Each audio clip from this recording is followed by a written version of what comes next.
August reading wrap up. I read 10 books in the month of August. Let's get into it. Let's start with the books that I don't have a physical copy of. The first book in the Mind F series, a 5-part novella, dark romance series where the female protagonist is actually the morally gray character and the male interest is the FBI agent working on her case. So addictively good. I cannot wait to continue on with it.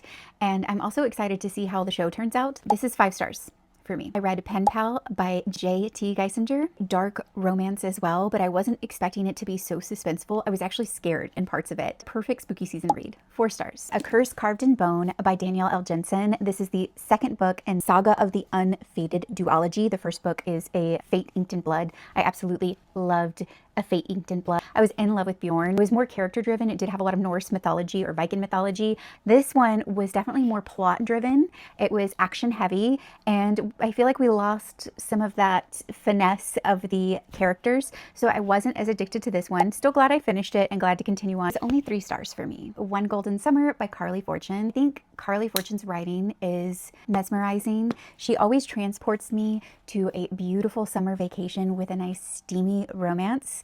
However, every last one of her books has some kind of conflict or block or situation in them that just are a no for me. I won't give away complete spoilers, but the communication leading up to the conflict was an immediate no for me. In real life, if you got that kind of communication, you would never stick around and push on. And I feel like this book encourages the reader to do so, therefore could be a little bit damaging to the reader in thinking in real life, if you push through these extremely negative situations, that there will be a better outcome. Not a fan of the conflicts or the barriers in her books, but the writing is still so good. 3.75 star for me. The Rose Bargain by Sasha Payton Smith. This book gave off those Bridgerton vibes, but add fae, dangerous trials. I really enjoyed this one. I ended up giving it 5 stars. My Funny Demon Valentine. Sarcastic demon rom-com with just unserious language in it and lots of spice. I found it to be entertaining, and I'm also surprised to know that this author is the same author of this book. I have not read this yet, but this is a well-hated book.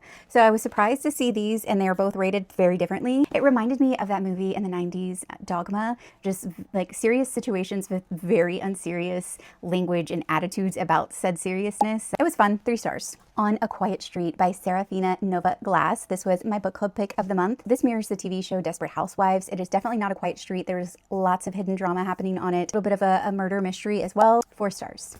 Half a Soul by Olivia Atwater. I actually picked this book up when I saw a bigger book talker recommending books based on your horoscope sign. I'm an Aquarius, and they said Aquarius is like things that are different and weird, and they would really enjoy this book. I was expecting something much more different and weird, but I still enjoyed it. This is Bridgerton meets fae in another magical realm, a magician, which gave me Nutcracker vibes for whatever reason, but I was expecting something much more different and weird. Still very much enjoyed it. I believe this was a 4.25 star for me. Best Hex Ever by Nadia Elfassi. So witchy rom-com where the main character thinks that she's hexed. Anybody who falls for her, something terrible will happen to them. Unfortunately, a lot of it really fell flat for me. I ended up giving this 2.75 stars. Never Lie by Frida McFadden. I love a good popcorn thriller, and I actually was surprised by this one. I really enjoyed it. 4 stars. That's all that I read in the month of August. What did you guys read?